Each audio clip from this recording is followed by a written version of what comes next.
السلام علیکم ورحمۃ اللہ وبرکاتہ۔ یہ ماشاء اللہ یہ بہت اچھا ہے۔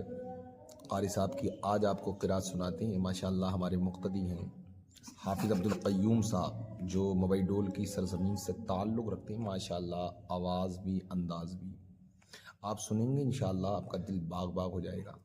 ماشاء اللہ وہ کسی نے کہا نا کہ صحرا میں جنگلوں میں بیابان میں پڑھو، مینار گر پڑے ہیں تو میدان میں پڑھو، اور یہ بے خبر نجومی تمہیں کیا بتائیں گے کل ہونے والا کیا ہے، یہ قرآن میں پڑھو۔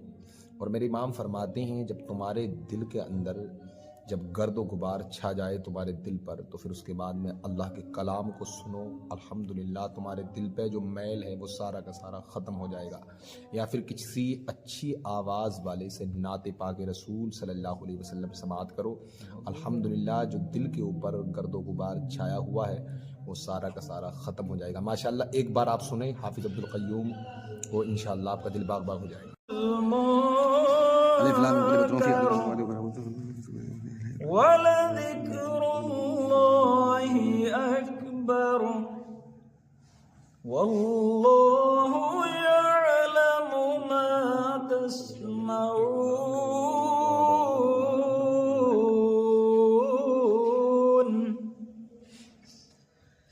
وَلَا تُجَادِلُوا أَهْلَ الْكِتَابِ إِلَّا بِالَّتِي هِيَ أَحْسَنُ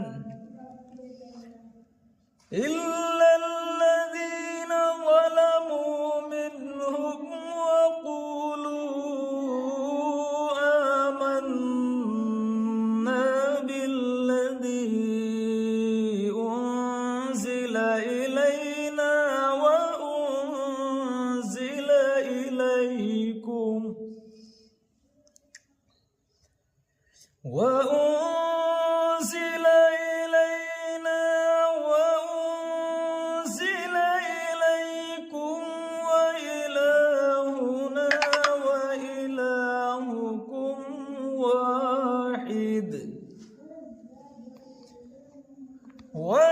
وَإِلَٰهُكُمْ وَاحِدٌ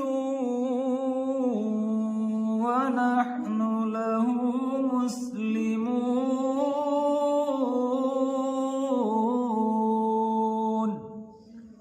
صدق اللہ العظیم۔